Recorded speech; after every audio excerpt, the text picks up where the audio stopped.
नमस्ते. कसे आहात सगळे? मी परिमल टेकी टॉक चॅनलमध्ये तुमचे स्वागत करते. जगप्रसिद्ध पुस्तक तुम्ही जिंकू शकता किंवा यू कॅन विन चे लेखक शिव खेरा या पुस्तकाचा मराठी अनुवाद भाग 14वा मी तुमच्या समोर सादर करत आहे. साथीदाराचे दडपण. स्वतःला जे योग्य वाटते ते करण्यापेक्षा किंवा ती भूमिका कणखरपणे निभावण्यापेक्षा कल्पातील एक बनून इतरांसारखे वागण्याची प्रबळ इच्छा होते. तेव्हा धैर्य आणि अस्मिता यात आपण कमी पडतो हे उघडच आहे. समूहात सामून जाण्यासाठी इतरांसारखं वागणं हा सर्वात सुरक्षित मार्ग असतो. त्यामुळे बरोबरीच्या लोकांनाही बरं वाटतं आणि आपल्याला कुणी हसेल अशी भीती राहत नाही. परंतु स्वाभिमानी माणसं इथंच आपली लक्ष्मण रेषा आखतात. इथंच प्रगल्भ प्रवृत्ती आणि पोरकटपणा यातील फरक स्पष्ट होतो. उदाहरणार्थ, शाळकरी मुले आपल्या गटातील इतर मुलांसारखे वागतात कारण आपल्याला कुणी हसू नये असे त्यांना वाटते. काही मुले वर्गात उत्तर देण्याचे टाळतात कारण उत्तर चुकले तर इतर मुले आपली चेष्टा करतील असे भय त्यांना वाटते. कारखान्यातील कामगार बरोबरीच्या कामगाराची नाराजी पत्करायला नको म्हणून क्षमता असूनही कमी काम करतात. थोड्या प्रमाणात चालतं, थोड्या प्रमाणात केलं तर हरकत नाही, मी थोडंसं करून बघेन, घेऊन बघेन आणि सोडून देईन असं पुष्कळ लोक म्हणतात. पण प्रश्न असा आहे की अनिष्ट आणि चुकीच्या गोष्टी थोड्या प्रमाणात कराव्या तरी का? कोणालाही थोडंफार फसवणं योग्य आहे का? कोणत्याही मादक द्रव्याचे सेवन करणं योग्य आहे का? थोडं बहुत खोटं बोलणं क्षम्य आहे का? बेकायदेशीर अनुचित व्यवहार करणं योग्य आहे का? छोटी मोठी चोरी करणं रास्त आहे का? मला पाहिजे तेव्हा मी हे बंद करू शकतो असं म्हणत काही माणसं स्वतःच्या सवयीचं सातत्याने समर्थन करत असतात. परंतु नकारात्मक गोष्टी, वाईट सवयी ह्या सुटायला कठीण असतात हे मात्र त्यांना उमगत नाही. आपली इच्छाशक्ती किती जबरदस्त असली ह्या वाईट सवयी सोडणे अत्यंत कठीण असते. बाह्य प्रेरणेपेक्षा अंतर्प्रेरणा मिळवा. एक दिवस कोणीतरी सकाळी प्रसन्न मन स्थितीत उठतो, मला फोन करतो आणि म्हणतो, तू जगातील सर्वात थोर माणूस आहेस. तू फारच चांगलं काम करतो आहेस. खरं सांगतो, तुला मित्र म्हणण्यात माझा सन्मान आहे. तो हे अत्यंत प्रामाणिकपणे सांगतो हे मला माहीत असतं. हे सगळं ऐकल्यावर मला कसं वाटतं? फारच छान. पण दुसऱ्या दिवशी तो सकाळी उठतो आणि तोच रागीट आणि चिडखोर मनस्थितीत तो फोन लावतो आणि मला म्हणतो, हरामखोर, ढोंगी, लुच्चा, तू एक नंबरचा भोंदू माणूस आहेस. हे ऐकून मला कसं वाटेल? फारच भयंकर, विचित्र. म्हणजे पहिल्या दिवशी तो जेव्हा मला तू थोर आहेस असे म्हणतो तेव्हा मला फार छान वाटतं आणि दुसरे दिवशी तो जेव्हा मला हरामखोर म्हणतो तेव्हा मला अतिशय वाईट वाटतं. माझ्या भावना कोण नियंत्रित करतंय? अर्थातच तो माणूस. मला अशाच पद्धतीने जगायचं आहे का? नक्कीच नाही. कारण माझ्या बाह्य प्रेरणाचं नियंत्रण असणे, माझ्या भावभावनांचे नियंत्रण माझ्या हातात असण्याऐवजी दुसऱ्याच कोणाच्या हातात असणे हे योग्य आहे का? मला अंतःकरणातून प्रेरणा मिळाली पाहिजे. तो माणूस जेव्हा मला फोन करतो आणि मी थोर माणूस आहे असं म्हणतो तेव्हा ते शब्द ऐकायला मला छान वाटतं. पण जरी तो असं काही म्हणाला नाही तरी माझ्या स्वतःच्या दृष्टीने मी चांगला माणूस आहे. दुसऱ्या दिवशी तो फाडफाड बोलून माझा मनोभंग करण्याचा प्रयत्न करतो, पण तो यशस्वी होत नाही. कारण तो काहीही बोलला तरी माझ्या दृष्टीने तर मी चांगलाच माणूस आहे. मला रागवायला लावू नकोस यासारखे विधान लोक करतात तेव्हा त्याचा अर्थ त्यांचा राग बाहेरून नियंत्रित होत असतो. मला राग आलाय किंवा आता मी संतापलो असे म्हटले म्हणजे माझ्या रागावर माझा ताबा आहे असा त्याचा अर्थ होतो. येथे माझ्या रागाचे नियंत्रण माझ्या अंतर्मनातून होत आहे. तुमच्या मुळातच न्यूनत्वाची भावना नसेल तर मग तुम्हाला कमी लेखण्याचा उद्देश सफल होणे अशक्य आहे. रूझवेल्ट. एका साधूची ही गोष्ट आहे. एकदा रस्त्याने जाणारा एक माणूस त्याला शिवीगाळ करू लागला. त्या शिव्या साधूने शांतपणे ऐकून घेतला. नंतर त्या माणसाला विचारलं, एखाद्याने दिली वस्तू आपण स्वीकारली नाही तर ती कोणाला परत मिळते? अर्थातच ज्याने दिली त्याला. त्या माणसाने उत्तर दिलं. तो साधू म्हणाला, तू आता मला जे देव केलंस ते मी स्वीकारलेलं नाही. तर तो माणूस एकदम गोंधळात पडला, सुन्न झाला. त्या साधूचं वागणं त्याच्या आंतरिक शक्तीचं नियंत्रित होतं. आपण जर बाह्य गोष्टींना शक्तींना दोष देत राहिलो तर आपली दुःख तशीच राहतील आणि आपल्याला हवालदिल झाल्यासारखं वाटेल. आपल्या मनस्थितीची आणि वर्तणुकीची जबाबदारी आपण स्वतः स्वीकारल्याशिवाय आपण बदलू शकणार नाही. या दिशेने पहिलं पाऊल टाकण्यासाठी स्वतःला पुढील प्रश्न विचारा. मी अस्वस्थ का झालो? मी का रागवलो आहे? मी उदास का झालो आहे? असं स्वतःला विचारल्यामुळे या गोष्टीवर ताबा मिळवण्याचे मार्गही आपल्याला सुचू लागतात. सकारात्मक आत्मभानामुळे आनंद मिळतो. कशामुळे तुम्हाला आनंद मिळतो असं तुम्ही लोकांना विचारलं तर तुम्हाला अनेक प्रकारची उत्तरे मिळतील. बहुतेक लोक धन दौलत, कपडा लत्ता अशा भौतिक आणि सांसारिक सुखाची नावं घेतील, पण ते काही खरं नाही. आपल्याजवळ काही असण्यात नव्हे तर आपण स्वतः कोणीतरी असण्यात बनण्यात सुख असतं. आयुष्यात सर्व काही मिळून सुद्धा माणसे सुखी होतात असं नाही. या उलट विधानही तितकंच खरं आहे. सुख हे आपल्या अंतर्गातून निर्माण होतं. सुख हे फुलपाखरासारखं असतं. तुम्ही त्याच्या मागे धावाल तितकं ते दूर उडतं. तुम्ही शांतपणे उभे राहा, ते स्वतःच्या तुमच्या हातावर येऊन बसतं. सुख देणारी मनोवृत्ती निर्माण करा. मनाचा कडवटपणा ही भावनिक पराभवाची खूण आहे. त्यामुळे चांगले कार्य करण्याची आपली क्षमता कमकुवत होते. तुम्ही स्वतःच आपले आदर्श मापदंड ठरवा. स्वतःशी प्रामाणिक राहा. स्वतःच्या क्षमतेशी स्पर्धा करा. पुढील गोष्टी आत्मसात करा. प्रत्येक माणसातील आणि परिस्थितीतील चांगुलपणाचा शोध घ्या. आपण आनंदी राहायचे असा निश्चय करा. स्वतःचे मापदंड आदर्श शहाणपणाने ठरवा. नकारात्मक टीकेचा तुमच्यावर परिणाम होऊ देऊ नका. अगदी छोट्या छोट्या गोष्टीतून आनंद मिळवायला शिका. लक्षात ठेवा, काळ वेळ नेहमी तशीच राहत नाही. आयुष्यात चढ उतार असतातच. कोणत्याही परिस्थितीचा जास्तीत जास्त उपयोग करून घ्या. विधायक कामामध्ये स्वतःला गुंतून ठेवा. जे तुमच्या इतके नशीबवान नाहीत अशांना मदत करा. स्वतःवर परिस्थितीवर ताबा मिळवायला शिका. कुढत बसू नका. स्वतःला आणि इतरांना माफ करायला शिका. स्वतःबद्दल अपराधीपणाची भावना किंवा दुसऱ्यांबद्दल मनात अडी धरू नका. आपल्या मनाला सकारात्मक स्वयंसूचना द्या. स्वतःशी सकारात्मक संवाद करण्याची सवय लावून घ्या.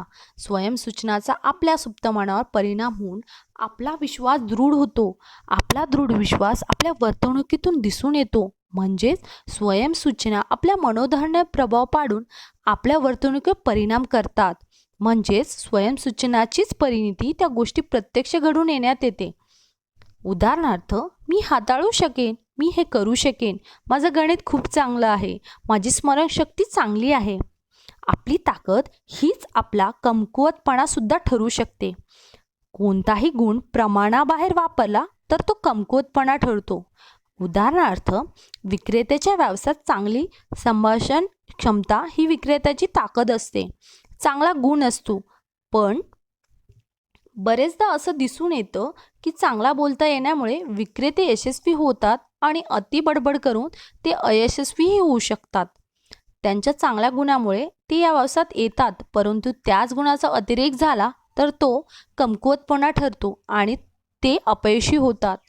नीट लक्षपूर्वक ऐकणं हा चांगला गुणधर्म आहे, परंतु ऐकण्याचा अतिरेक झाला म्हणजे नेहमी श्रोत्याचीच भूमिका निभावली तर त्याचा अर्थ या माणसाला फक्त ऐकता येतं, बोलता येत नाही असा होईल.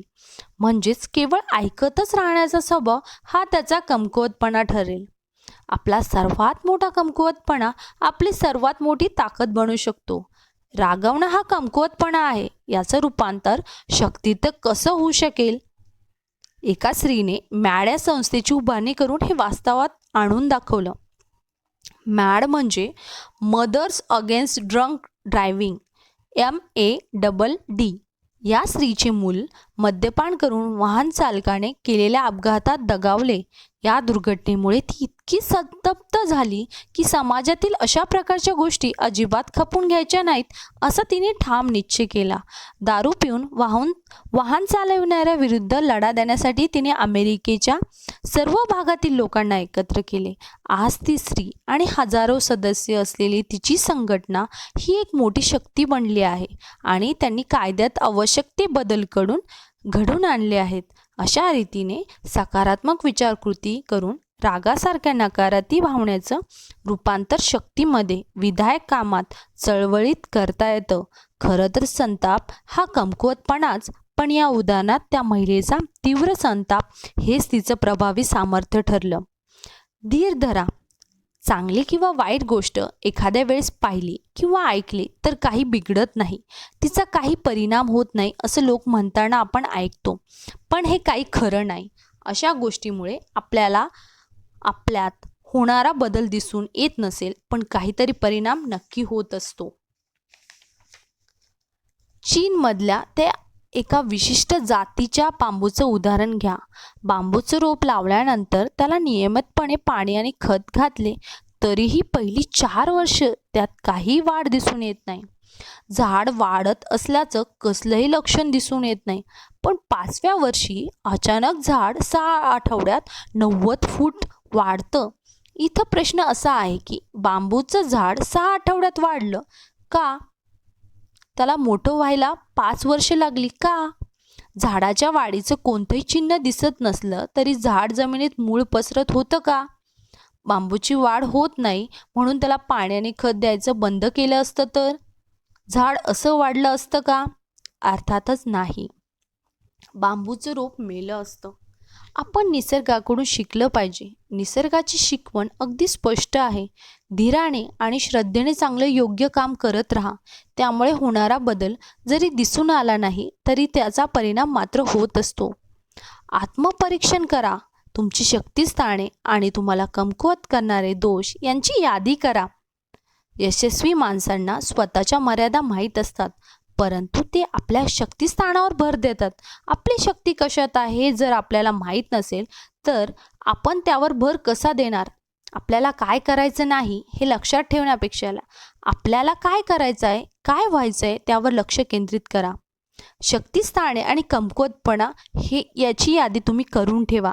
आत्मभान म्हणजे काय ते अब्राहम लिंकनच्या पुढील शब्दातून नेमकं स्पष्ट होतं. माझ्या मुलाच्या बाहेरच्या जगातलं पहिलं पाऊल. माझ्या मुलाला हात धरून शिकवा. जगाच्या या विशाल शाळेत त्याचं आज पहिलं पाऊल पडणार आहे. बाहेरच्या जगात आपलं वावरण्याचा त्याचा आज पहिला दिवस आहे. काही काळ सगळ्या गोष्टी त्याला अनोळखी आणि नवीन वाटणार आहेत, म्हणून तुम्ही त्याच्याशी हळुवारपणे वागाल अशी मी आशा करतो. तुम्हाला माहीतच आहे की आजपर्यंत घर हे त्याचं विश्व होतं. या जगाचा तो राजा होता. त्याच्या जखमा बांधायला आणि त्याच्या दुखऱ्या भावनांवर फुंकर घालायला मी कायम हजर होतो. परंतु आता सगळ्याच गोष्टी बदलणार आहेत. आज सकाळी या घरापुढच्या पायऱ्या उतरून तो उत्सुकतेने आनंदाने बाहेर पडेल आणि त्याच मोठ्या धाडसाला सुरुवात करेल. या धाडसामध्ये बहुधा संघर्ष, दुःख आणि निराशाही असेल. ज्या जगात जगण्यासाठी त्याला विश्वास, प्रेम आणि धैर्याची आवश्यकता भासेल.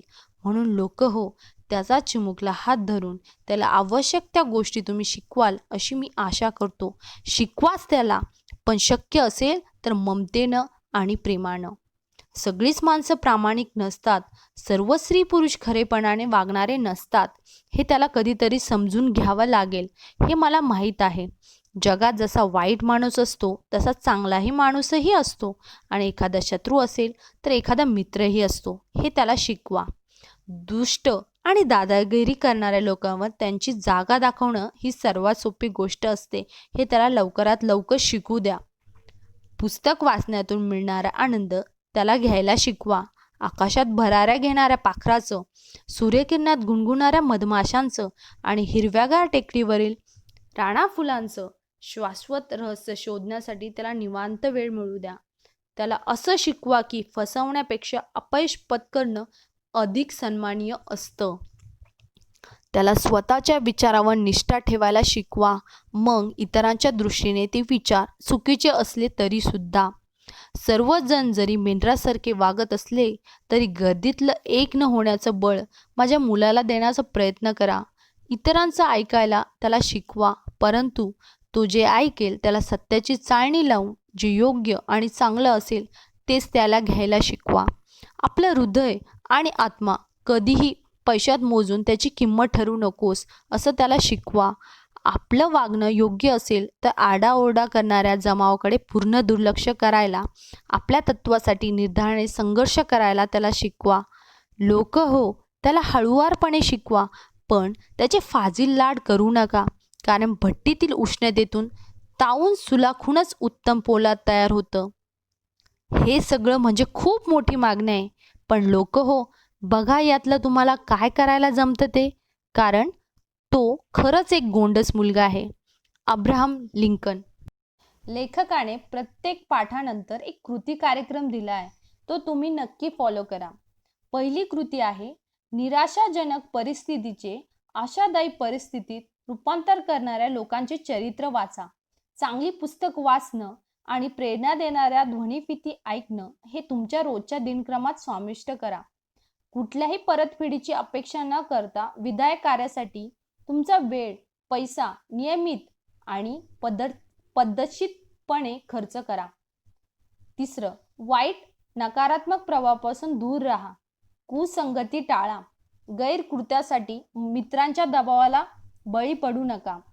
चौथं, प्रामाणिकपणे आणि नम्रतेने प्रशंसा करायला आणि घ्यायला शिका. पाचवं, आपल्या वर्तणुकीची आणि कृतीची जबाबदारी घ्यायला शिका. सहावं, त्रास वाटला तरी स्वयंशिस्त अंगी बाणवा. सातवं, नीतिमान माणसाच्या सहवासात राहा. आठवं, सर्जनशील बना.